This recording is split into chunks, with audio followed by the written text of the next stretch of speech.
Alangkah besar musibah melanggar sumpah dan baiat. Sungguh besar ya. Musibah itu yang akan kita dapatkan ketika melanggar sumpah baiat sangatlah besar, teman-teman. Bisa membawa su'ul khatimah, tersesat iman, na'udzubillah. Ini yang paling parah lagi.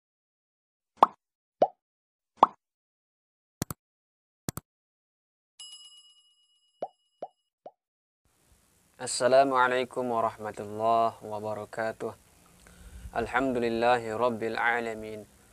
Wassalatu wassalamu ala asyrafil mursalin sayyidina Muhammadin wa ala alihi wa sahbihi ajma'in. Amma ba'du. Apa kabar teman-teman sekalian? Selamat datang kembali di channel kita yang keren ini. Oke sahabatku sekalian, pada video kali ini kita ingin membacakan sebuah karya agung dari guru besar kita, Maulana Syekh Tuan Guru Haji Muhammad Zainuddin Ibn Abdul Majid, dalam sebuah syair yang berjudul Ingatlah Baiatmu. Nah, baiat yang telah kita ikrarkan sejak masa lalu ketika sahayat al-maghfurullah Maulana Syekh Tuan Guru Haji Muhammad Zainuddin Abdul Majid ya, yang terdahulu, bahkan juga yang dilanjutkan oleh putri beliau dan cucu-cucu beliau. Baiat yang kita ikrarkan itu haruslah kita sama-sama jalankan, kita sama-sama ingat, kita sama-sama pikirkan betapa besar ganjarannya bagi kita yang mengkhianati baiat. Baik teman-teman, kita lanjut saja baca lirik syair lagu daripada karya besar guru kita Tuan Guru Haji Muhammad Zainuddin bin Abdul Majid.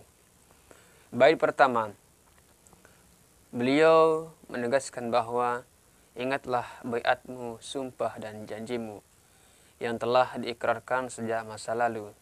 Sanggup terus membantu, membela NW dan guru, dan memesan anak cucu untuk mewarisi NW-mu sampai hidup dan matimu dalam NW bersatu. Nah, baiat yang kita ikrarkan sejak tempo dulu harus kita sama-sama ingat, harus kita sama-sama perhatikan, jangan dilupakan. Apa ikrar kita? Kita sanggup terus membantu, bahkan membela NW dan guru. Siapa sih guru? Siapa sih NW? Tentulah NW itu karya agung daripada guru besar kita. Ya, itu siapa? Syekh Muhammad Zainuddin bin Abdul Majid, yang diperintahkan langsung oleh guru beliau, Syekh Muhammad Al-Mahsyad. Kemudian karena baktinya Maulana Syekh kepada gurunya, beliau ikutilah apa instruksi, apa perintah daripada gurunya, yaitu Syekh Hasan Muhammad Al-Mahsyad, untuk membuat sebuah wadah, sebuah pergerakan, sebuah perjuangan yang bernama Nahdlatul Wathon, dan memesan anak cucu untuk terus mewarisi NW-mu. Kita berikrar untuk memesankan, berjanji bahwa kita akan memesan anak-anak kita, cucu-cucu keturunan kita, untuk apa? Mewarisi NW-mu. Untuk terus turun-temurun membela NW, membela Islam melalui organisasi Nahdlatul Wathon. Sampai hidup dan matimu dalam NW bersatu. Nah, sampai kita mati ya, kita tetap membela NW. Kita tetap berada di bawah garis besar Nahdlatul Wathon yang al-maghfurullah Maulana Syekh tinggalkan kepada kita semua. Selanjutnya di bait yang lain, Nahdlatul Wathon pusaka amanat Bapak Maulana, harus dipelihara oleh murid dan pencipta. Ya, oleh murid dan pencipta. Ini kenapa al-maghfurullah Maulana Syekh mengatakan seperti itu, bahwa beliau berpesan ini juga bahwa Nahdlatul Wathon adalah pusaka, ya. Ini merupakan sebuah pusaka kita yang berbentuk amanah dari guru besar kita, yaitu Maulana Syekh. Untuk apa? Untuk dipelihara sepanjang masa. Siapa yang harus memeliharanya? Tentu kader-kader, murid-murid yang ada di dalam Nahdlatul Wathon itu, dan juga para pencinta Nahdlatul Wathon. Harus kita pelihara, harus kita jaga, harus kita rawat, harus kita sebarkan, harus kita bela itu semua. Ingatlah,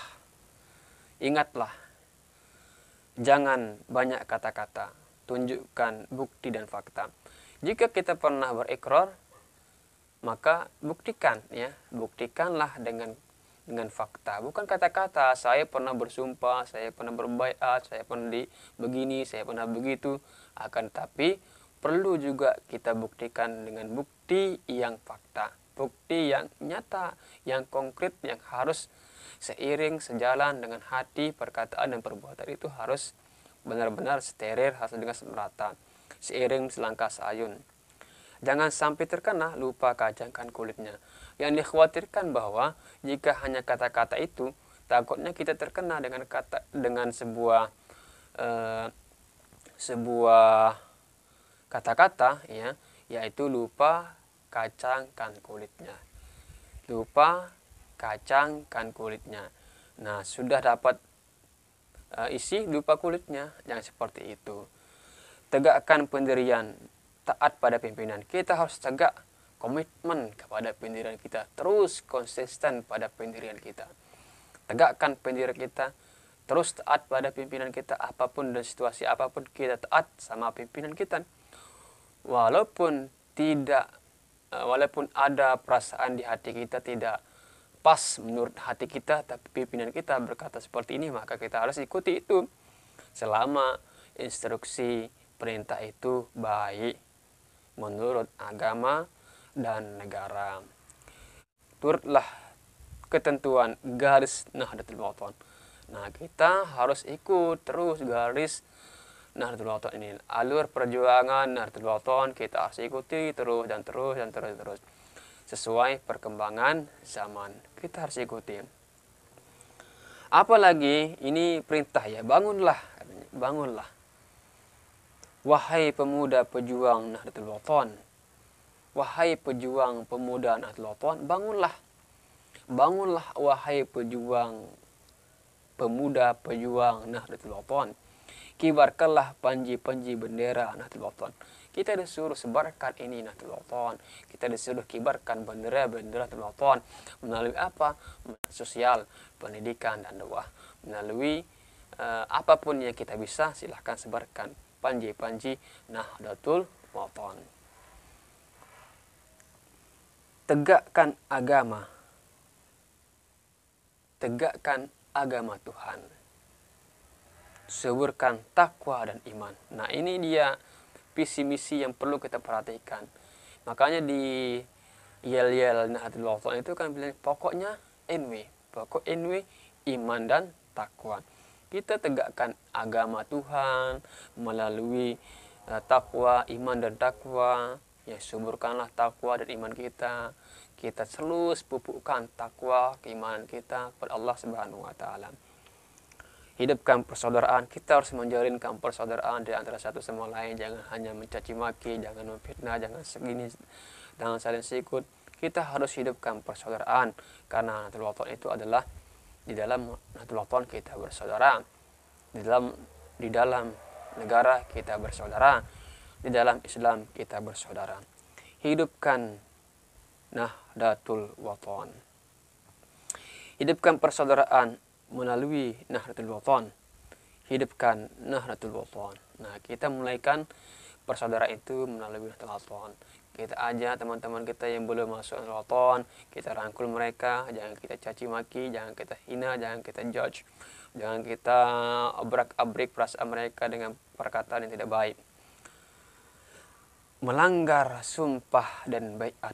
Nah, ini yang berbahaya, teman-teman sekalian.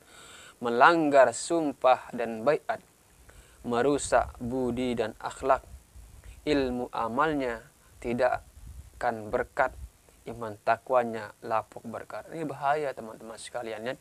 Melanggar sumpah baiat itu sangat bahaya. Resikonya bagaimana? Konsekuensinya kita melanggar baiat adalah merusak budi dan akhlak. Jadi akhlak kita itu ya seperti bagaimana gitu ya.